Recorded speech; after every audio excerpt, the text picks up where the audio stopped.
देखिए, जिस तरह बीमारी अपने पाँव को लगातार, चाहे वो कानपुर हो, आगरा हो, नोएडा हो, मेरठ हो, सहारनपुर हो, जिस तेजी के साथ यह बीमारी फैलती जा रही है,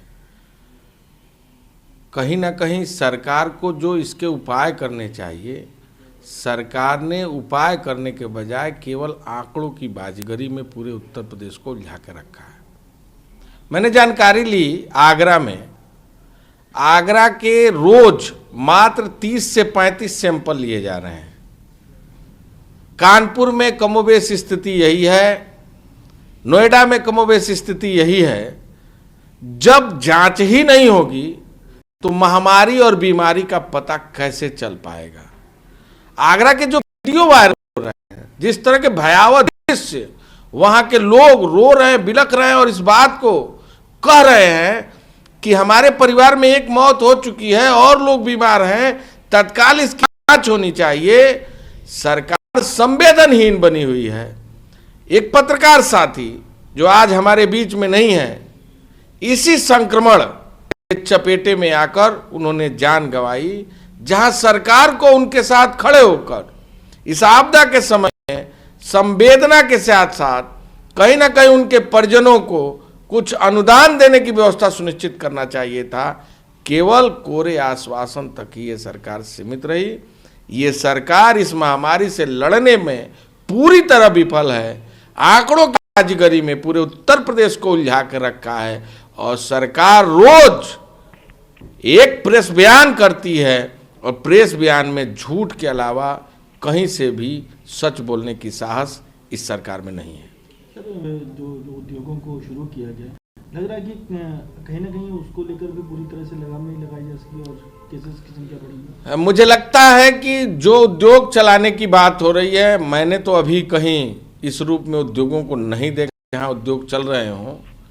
जो श्रमिक जिसके दम पर उद्योग चलने चाहिए, हाँ, उनको इस आपदा के समय में उनके साथ खड़े होने चाहिए था। सरकार ने उनके साथ धोखा करने का काम किया। उनके श्रम कानून में एक बड़ा बदलाव लाकर उनके साथ कुठाराघात किया, उनके विश्वास छलने का काम किया। जहां एक तरफ पूरा देश आज आपदा से पीड़ित है, जब श्रमिकों की बारी आई, सरकार ने उनसे मुंह मोड़ने का काम किया। निश्चित रूप से जो परिस्थिति है, हालात है, सरकार के हाथ से पूरी तरह वो निकल चुका है। इस महामारी में जिस रूप में सरकार को अपने धर्म का निर्वहन करना चाहिए था, सरकार ने नहीं किया है। प्रधानमंत्री जो कॉन्फ्रेंसिंग करने वाले हैं, मुझे लगता है कि प्रधानमंत्री जी तीसरी बार कल वीडियो कॉन्फ्रेंसिंग करेंगे। रोज मुख्यमंत्री पंजाब, राजस्थान और अन्य प्रदेश के मुख्यमंत्री जी लोगों द्वारा कहा जा रहा है कि जीएसटी का पैसा उनके प्रदेशों को दिया जाए, छोटे बड़े उद्योगों को जीवित रखने के लिए पैकेज की व्यवस्था की जाए।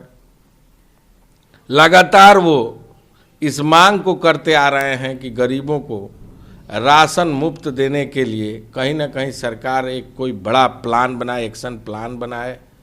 बीमारी से लड़ने के लिए कहीं ना कहीं एक पैकेज की व्यवस्था भारत सरकार के, और जो पीएम फंड में सरकार ने हजारों लाखों करोड़ रुपया जमा किया है, उस फंड के माध्यम से सरकार श्रमिकों को उनके घरों तक भेजने की व्यवस्था करे। लगातार इस बात को माननीय मुख्यमंत्री महोदय लोग प्रधानमंत्री जी से कहना चाह रहे हैं। जहां प्रधानमंत्री जी उनकी बात सुनना चाहिए, गंभीरता से ध्यान देना चाहिए। प्रधानमंत्री जी केवल अपनी बात सुनाते हैं, किसी भी प्रदेश के मुख्यमंत्रियों की बात को सुनना और उस पर अमल करने का काम प्रधानमंत्री जी नहीं कर रहे हैं, जो देश के लिए ठीक नहीं है।